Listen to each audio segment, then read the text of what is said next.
ജ്ഞാനായ സമുദായത്തിലെ ഇപ്പോഴത്തെ പ്രശ്നങ്ങൾ കാരണം കോടിക്കണക്കിന് പണം കോടതി വഴി പാഴായി പോകുന്നു.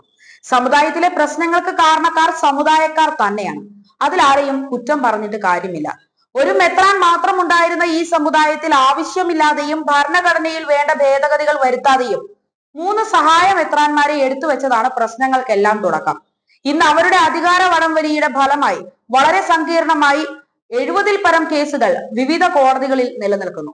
അതുവഴി ജനങ്ങളെ സഹായിക്കാൻ സാധിക്കുമായിരുന്ന എത്ര കോടി രൂപയാണ് സമുദായത്തിന് നഷ്ടം വരുന്നത്? അതിലാർക്കും പരാതിയും പരിഭവവുമില്ല.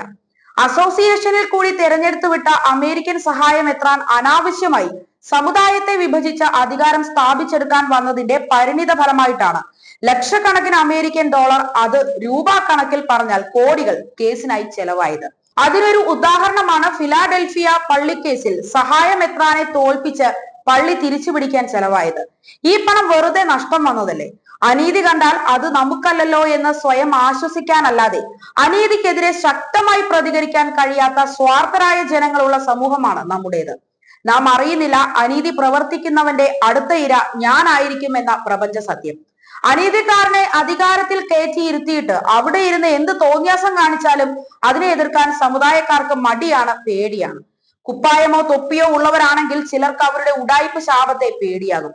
ദൈവം ഉള്ളിൽ ഉണ്ടോ എന്നറിയേണ്ടത് ഇടുന്ന വസ്ത്രം കണ്ടിട്ടോ വാക്കുകൾ കേട്ടിട്ടോ ആകരുത്. പ്രവൃത്തി നോക്കി വേണം ദൈവപ്രസാദമുള്ളവരെ തിരിച്ചറിയാൻ. ജ്ഞാനായ സമുദായത്തിലെ പണം, സമുദായ ജനങ്ങളുടെ പണം, ആവശ്യക്കാർക്ക് പ്രയോജനപ്പെടേണ്ട പണം, അതെല്ലാം കോടതി വഴി പാഴായി പോകുന്നത് കാണുന്നതിൽ സമുദായ മക്കൾക്ക് പ്രതികരിക്കാൻ കഴിഞ്ഞാൽ മാത്രമേ സമുദായത്തിൽ സമാധാനം ഉണ്ടാക്കാൻ കഴിയൂ.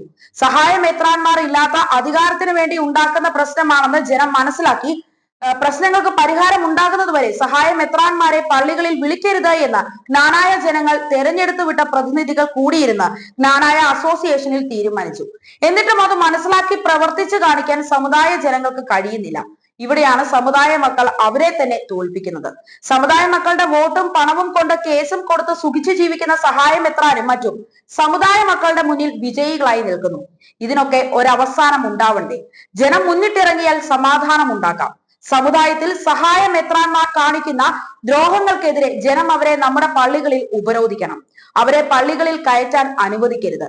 സമാധാനം അവകാശബോധത്തോടെ ആവശ്യപ്പെടാൻ ജ്ഞാനായ മക്കൾ സാമാന്യ ബുദ്ധി ഉപയോഗിക്കണം. വീട്ടുകാരനെ കടിക്കുന്ന പട്ടിയെ ആരെങ്കിലും വളർത്തുമോ?